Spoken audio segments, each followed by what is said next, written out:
You have just finished a long day and are finally picking up your child from school, expecting a warm hug and a happy, smiling face. But the moment they see you, the joy vanishes. Instead, a storm of tears and anger erupts, leaving you shocked and confused by their sudden outburst. They might throw their things or refuse to buckle up. It feels like a personal attack, as if your presence has triggered their very worst behavior. You find yourself wondering, what did I do wrong?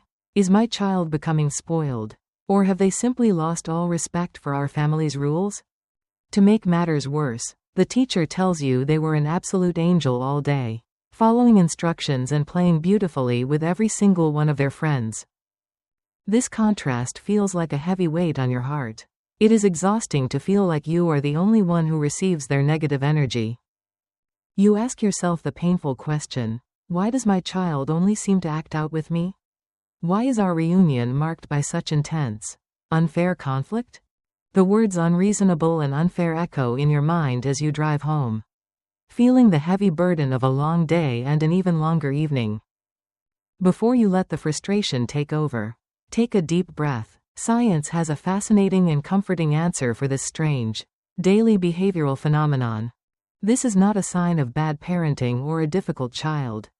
It is actually a sign of a brain that is desperately seeking safety.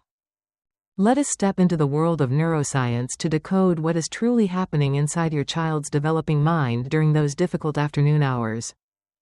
Researchers at Harvard and Cambridge have identified a condition known as executive exhaustion, which explains why children crash after a long day of learning. Think of your child's brain like a battery. Throughout the day, every task they perform drains a little bit of their precious mental and emotional energy. At school, they must sit still, follow complex rules, and manage social interactions. These tasks require immense effort from the brain's prefrontal cortex area. They are constantly suppressing their natural impulses, practicing patience, and trying to fit into a social structure that is often very demanding for their age. By the time the school bell rings, that emotional battery is not just low, it is completely empty. They have used up every bit of self-control. This is what scientists call the collapse of executive function. The part of the brain that regulates behavior simply shuts down from sheer, overwhelming fatigue. They have been on all day, holding everything together with great effort. When they finally see you, they no longer have the strength to pretend. The anger you see is a biological collapse. It is the sound of a system that has been pushed to its absolute limit and finally breaks. Harvard studies emphasize that this is a natural part of development. Children lack the mature neural pathways to recharge their batteries without adult help and support. Their emotional cup is overflowing.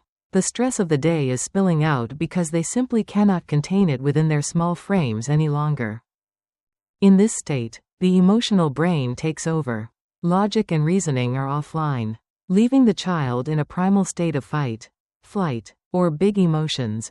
It is important to understand that your child is not choosing to be difficult. They are experiencing a biological reality that they cannot control or stop. When we stop seeing it as bad behavior and start seeing it as exhaustion, our own frustration begins to melt away into a much-needed compassion. They have navigated the maze of school expectations all day. Now that they have reached you, they are finally allowed to be their true selves. But the process of recharging takes time and a very specific environment. It requires the presence of someone they trust more than anyone else.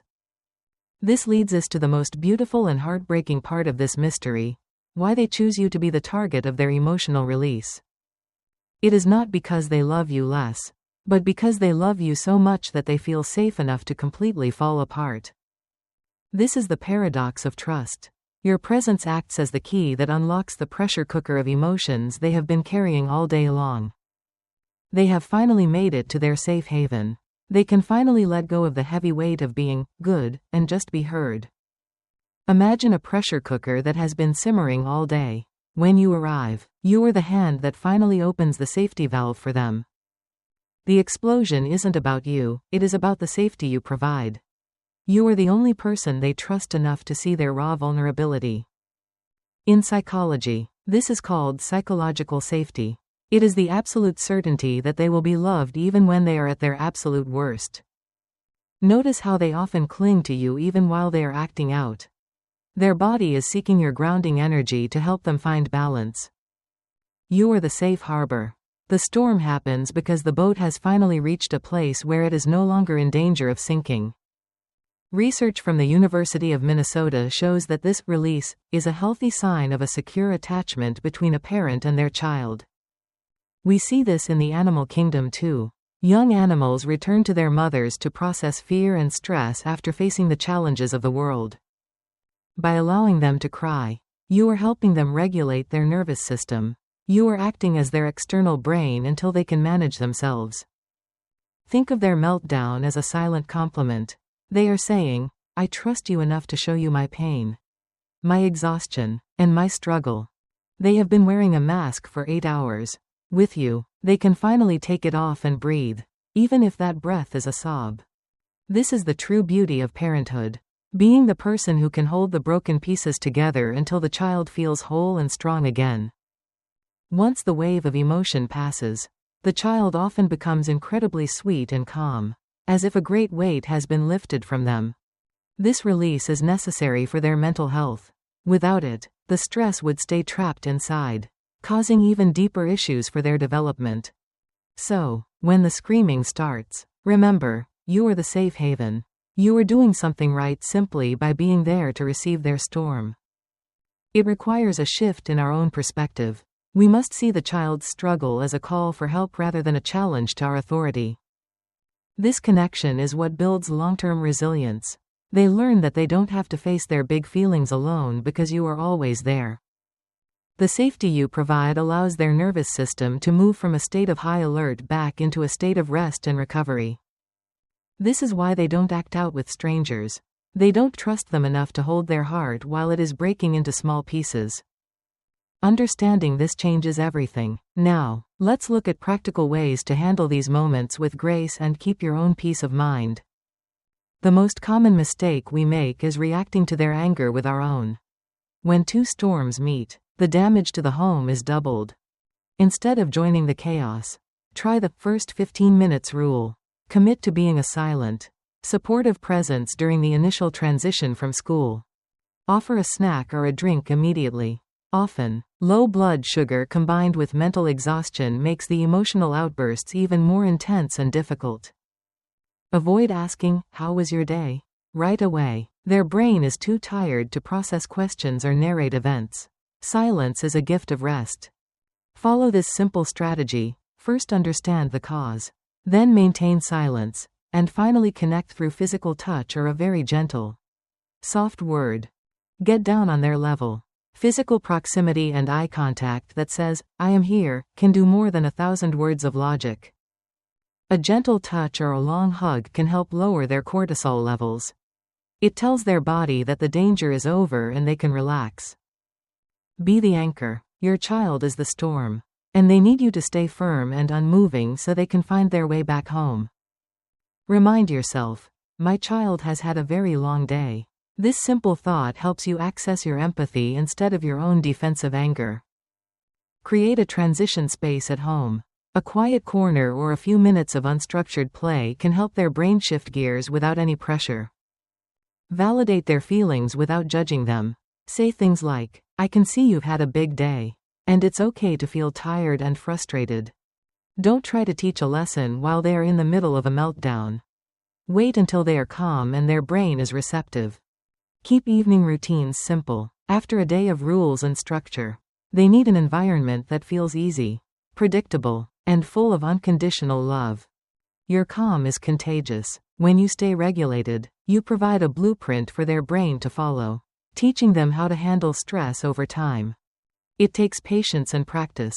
Some days will be harder than others, but every time you stay calm, you are building a stronger relationship.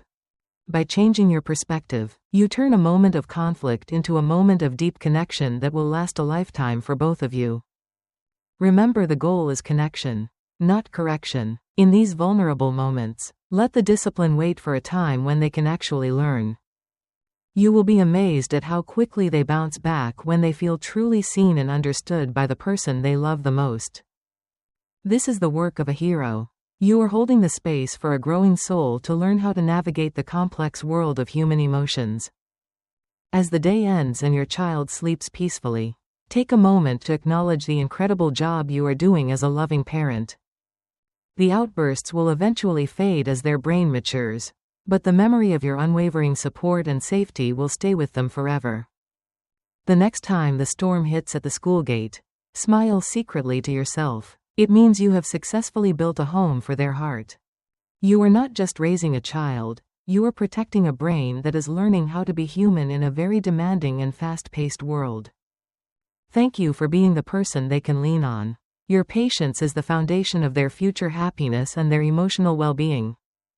Stay strong, stay calm, and remember that you are the most important person in their world, especially when they are at their most difficult. If you found this helpful, subscribe for more insights into the beautiful world of child development. You are doing a truly wonderful job, parent.